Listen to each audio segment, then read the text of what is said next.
जुग जुग राज करो श्री गोकुल, जुग जुग राज करो,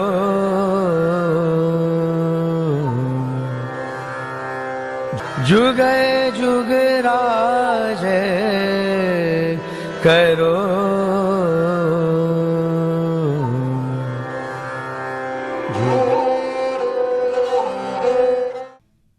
કાર્યકરો, શ્રોતાઓ, વૈષ્ણવો, ભાઈઓ બહેનો,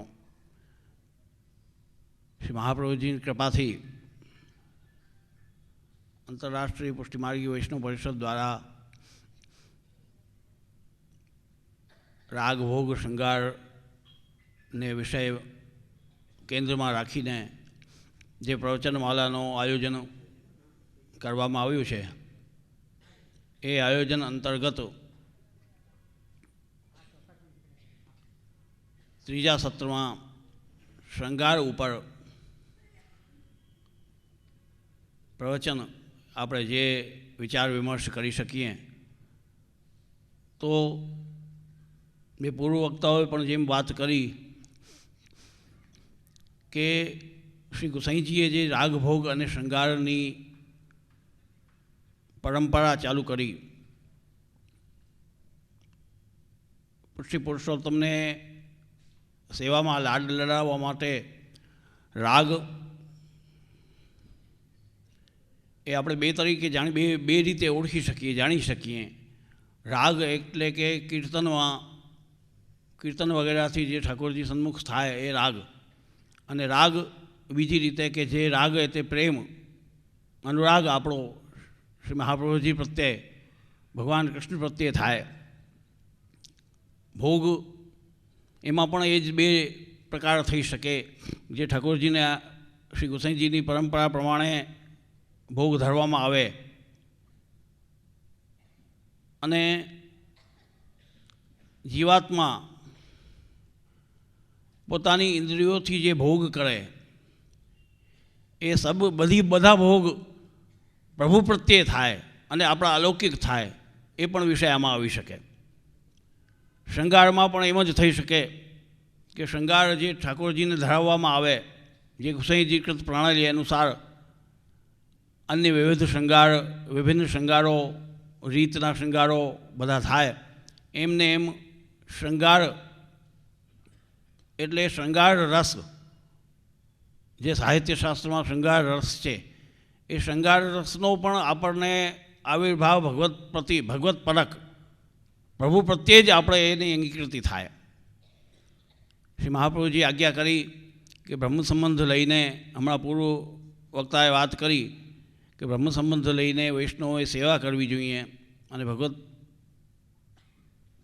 પોતાના ગુરુદેવ પાસે ઠાકોરજી પુષ્ટાવીને ભગત સેવા ઘરમાં પધરાવીને સેવા કરવી જોઈએ.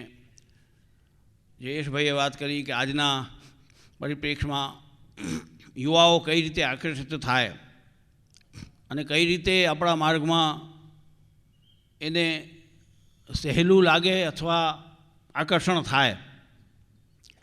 તો અમે તો અહીં સુધી કહેશું કે સહેલું લાગવામાં તો સર્વપ્રથમ પુષ્ટિ માર્ગમાં, આપણા માર્ગમાં જ એટલું સહેલું છે કે જે કોઈ પણ સંપ્રદાયમાં, કોઈ પણ માર્ગમાં સહેલું નથી. સહેલું આપણા માર્ગમાં જ છે. તમારે ઘર છોડવું નથી, બહારગામ જવું નથી, જંગલમાં જવું નથી, ભગવા પહેરવા નથી, ઘરમાં રહેવું છે, બાયડી છોકરા સાથે રહેવું છે, ગૃહસ્થી નિભાવવી છે, બધું કરતાં છતાં તમારે ઠાકોરજીની સેવા થઈ જાય છે. વિચાર કરો વૈષ્ણવ સહેલું કેટલું છે.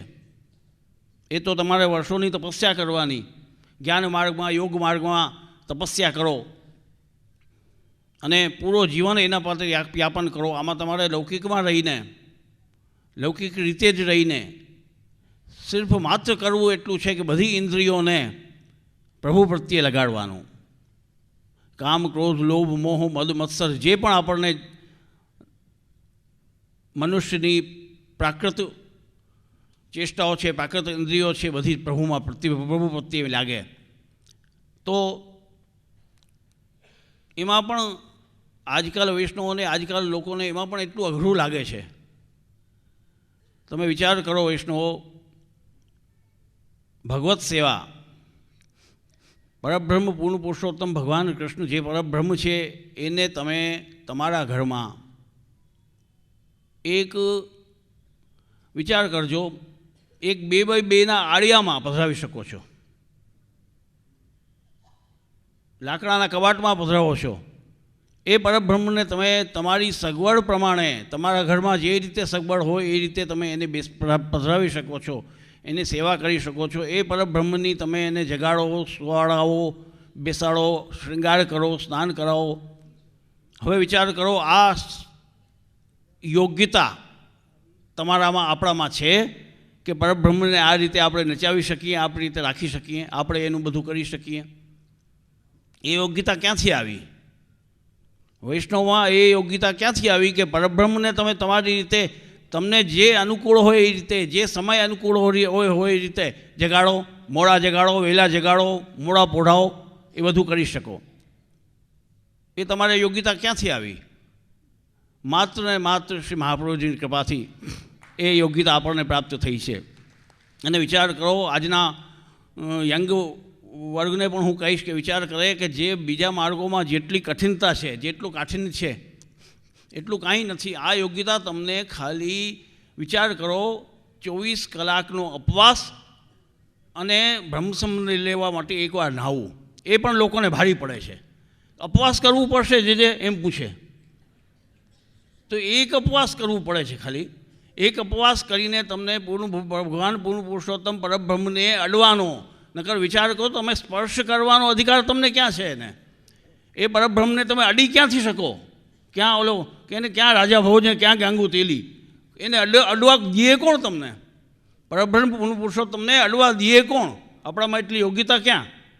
પણ એને અડવા દેવાની વાત નથી, સ્પર્શની વાત નથી. તમે એને સોડાવી, બેસાડી, જગાડી, નવડાવી, પોતાની રીતે બધું કરી શકો છો. એ યોગ્યતા ક્યાંથી પ્રાપ્ત થઈ તમને? 24 કલાકના વ્રતમાં કેટલું સહેલું માર્ગ છે. યુવાઓને હું ખાસ કહીશ કે કેટલું સહેલું માર્ગ છે કે ખાલી 24 કલાક ઉપવાસ કરીને બ્રહ્મ સંબંધ લઈને એકવાર નહાવું પડે. એ બ્રહ્મ સંબંધ લઈને તમને પરબ્રહ્મ પુરુષોત્તમની સેવાનો અધિકાર પ્રાપ્ત થઈ જાય છે. એ શ્રી મહાપ્રભુજીની કૃપા. તો આજના યુગમાં આ અધિકાર પ્રાપ્ત કર્યા પછી જો આપણે બ્રહ્મ સંબંધ લઈને સેવા ન કરીએ તો આપણે આપણા જીવનને વ્યર્થ ગુમાવ્યું, વ્યર્થ જીવનનો વ્યર્થ થઈ છે. નાશ્રિતો વલ્લભાધીશો ન ચ દ્રષ્ટા સુબોધિની ના રાધિકા નાથો અર્થાત તજન્મ ભૂતલે. આપણો જન્મ જ બેકાર છે કે જો આપણે આ ભગવત સેવા ન કરી, બ્રહ્મ સંબંધ પ્રાપ્ત કરીને. ઘણા વૈષ્ણવ એવા છે કે ભાઈ અમારે હમણાં કુંજેશભાઈ વાત કરી કે અમદાવાદ જેવામાં કે મુંબઈ જેવામાં કે અમારાથી સેવા ન બને, જે એ તો બહુ મુશ્કેલ. એવું કાંઈ નથી. આપણે જોઈ શકીએ છીએ કે લૌકિક કાર્યો માટે વૈષ્ણવ લોકોને કેટલી પણ અગવડો હોય ક્યાંકથી પણ બની જાય છે. જે કરવું હોય ને મનમાં જો ધારી લીધું હોય ને કે અમારે કરવું છે, કેમ કાંઈ પણ બની જાય છે. તમારે ગાડી લેવી હોય, પૈસા ન હોય, ઓલાને લોન લીધી ને ઓલું કર્યું ને આ કર્યું તે કર્યું, કરી કાઢ્યું, કેમે ગાડી હાજર થાય છે કે નહીં? મનમાં દૃઢતા જોઈએ. શ્રી મહાપ્રભુજીની કૃપાથી મનમાં એટલી મહાપ્રભુજી ઉપર વિશ્વાસ જોઈએ કે થાય, અને એક સાચી લગન જોઈએ. ભગવત સેવા આપણે કરીએ છીએ વૈષ્ણવો, કહીએ છીએ કે ભગવત સેવા છે, ભગવત સેવા અમે કરીએ, ભગવત સેવા અમે કરીએ, પણ ભગવત સેવા એ સાચી થાય છે કે નહીં આપણાથી? વિચારવાનું એ છે. શ્રી મહાપ્રભુજી આજ્ઞા કરી છે સિદ્ધાંત મુક્તવાલ્યા ચેતસ તત્ પ્રવણમ સેવા. ચિત્તને તત્પ્રવણમ એમાં પરોવી દેવું. તદ લગ્નમ સેવા કેમ નથી કીધું કાંઈ, પ્રવણમ સેવા આજ્ઞા કરી છે. ચિત્તને જેમ મોતીમાં ડોરો પરોવાય એમ ચિત્તને પ્રભુમાં પરોવી દેવું. એટલે પરોવી દેવું એટલે કે ભગવાનમય થઈ જવું. ચેતસ તત્ પ્રવણમ સેવા. હવે એ આજકાલ થતું નથી. ચિત્ત ડોરાને આપણે મોતીમાં પરોવીએ અને મોતીમાં 2-4-5 મોતીની લડ થઈ જાય પછી તમે કોઈને પૂછો કે આ ડોરો છે કે મોતી, તો સામેવાળો કહેશે કે આ ડોરો છે. કહેશે ડોરો? નહીં કહે. પછી શું કહેશે? મોતીની માળા છે. હકીકતમાં ડોરો છે, એ અંદરથી ડોરો છે. ડોરો જ્યારે પહેલાં બતાવશો ત્યારે કહેશે કે ડોરો છે, પણ જ્યારે મોતીઓ પહેરાવીને બતાવશો ત્યારે ડોરો નહીં કહે, એ ડોરો નહીં હોય. જીવાત્મા પોતે પોતે ન રહીએ, ભગવાનમય થઈ જાય, એનો દુઃખ, પ્રભુનો દુઃખ, પ્રભુનો સુખ આપણને સુખ દુઃખ લાગવા માંડે. એમને કઈ રીતે અનુકૂળ છે, એમની સેવા, એમની તકલીફ, એમને સુંદર કઈ રીતે થશે, એમને કઈ ઠંડ લાગશે, ગરમી લાગશે, એ બધું આપણને અનુભવ થવા માંડે. એ તન્મય થઈ જવું. એટલે જ મહાપ્રભુજી આજ્ઞા કરી છે તેજસ તદ પ્રવણમ સેવા, ચિત્ત પરવિદે. હવે વિચાર કરો વૈષ્ણવ, આપણામાં આટલા બધામાં કેટલા જણા એવા છે કે આવી રીતે સેવા કરતા હશે. શ્રી મહાપ્રભુજી કે પાછી આપણે તો પરમ ભાગ્યવાન છીએ કે આવી ભગવત સેવા કરવાનું આપણને ઘરે ઘરે અવસર પ્રાપ્ત થયો છે. અને શૃંગાર વિષય ઉપર જે વિષય આપવામાં આવ્યો હતો, તો શૃંગારમાં તો એ વસ્તુ એવી છે કે શૃંગાર રસ, જે સાહિત્યશાસ્ત્રનો શૃંગાર રસ છે, એ પણ રસ શ્રી મહાપ્રભુજીની કૃપાથી આપણો રસ, જેમ કે શૃંગાર છે તો શૃંગારની ભાવનાઓ છે. કોલ્હેનો શૃંગાર અલગ છે, મુકુટનો શૃંગાર અલગ છે, ટોપીનો શૃંગાર શ્રી યશોદાજીના ભાવનાથી થાય છે.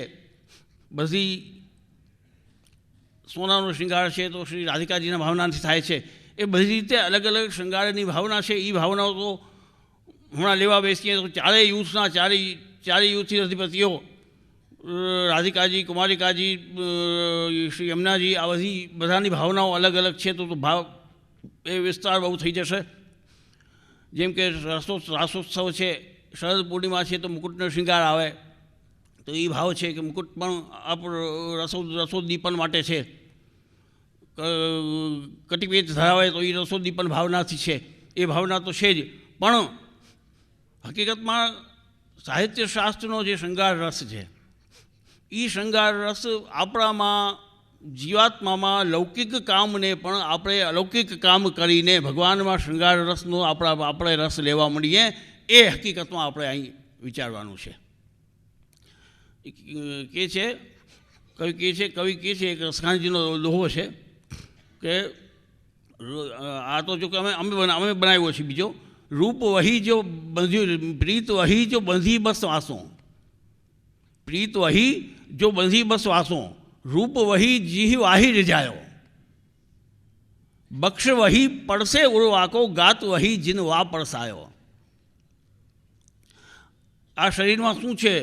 પ્રીત એ જ પ્રીત છે જે આપથી લાગી છે. મારા આજકાલ લૌકિકમાં ફલાણાથી મને પ્રેમ છે ને ફલાણીથી પ્રેમ છે ને, આ કે પ્રેમ થોડો છે, એ તો બધા પ્રેમના ભાસ છે, પ્રેમ આભાસ છે.